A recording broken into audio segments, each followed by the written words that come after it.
Hello, ഇന്ന് ഭയങ്കര easy ആയിട്ടുള്ളൊരു കോവയ്ക്ക് വെച്ചിട്ടൊരു ഒലത്തുണ്ടാക്കിയാലോ.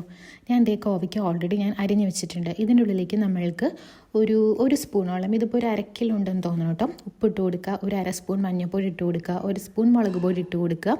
എരിവിനനുസരിച്ചിട്ട്, നമുക്ക് എരിവ് കുറവാണ്. പിന്നെ ഇതെല്ലാം കൂടി ഒന്ന് കൂട്ടി പുരട്ടിയിട്ട് ഒരു 10 മിനിറ്റ് വയ്ക്കാം. പിന്നെ ചട്ടി വെച്ചു. എൻ്റെ ചട്ടി ഞാൻ പിന്നെയും മാറ്റി.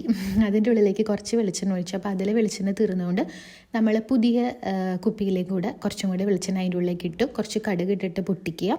പിന്നെ കുറച്ച് കറിവേപ്പിലയും കൂടി ഇട്ടിട്ട് ഒന്ന് മൂപ്പിച്ച് കഴിയുമ്പോഴത്തേക്ക് നമ്മളുടെ കോവയ്ക്ക അതിൻ്റെ ഉള്ളിലേക്ക് തട്ടിയിട്ട് നന്നായിട്ട് ഇളക്കുക. ഒരു 2 മിനിറ്റ് ഫസ്റ്റ് ഇങ്ങനെ തുറന്നിട്ടോ. അത് കഴിഞ്ഞ് കഴിയുമ്പോൾ നമുക്ക് അടച്ച് വെച്ചിട്ട് വേവിക്കാം. പിന്നെ എൻ്റെ ഇത് കുറച്ച് മൂത്ത് പോയോണ്ട് എനിക്ക് കുഴഞ്ഞാൽ കിട്ടിയ നല്ല എന്താ പറയുക, ഇളവായിട്ടുള്ള കോവയ്ക്കാണെങ്കിൽ അടിപൊളിയായിട്ട് കിട്ടും കേട്ടോ. നല്ല ടേസ്റ്റാണ് അധികം മൂക്കാത്ത കോവയ്ക്ക് വെച്ച് ചെയ്യുമ്പം. എൻ്റെ മൂത്ത് പോയതുകൊണ്ട് ഇച്ചിരി കുഴഞ്ഞു പോയി. എന്നാലും സംഭവം കുഴപ്പമൊന്നുമില്ല. അപ്പോൾ താല്പര്യമുള്ളവർ ട്രൈ ചെയ്യുക. അപ്പോൾ അത്രയേ ഉള്ളൂ. ടാറ്റാ.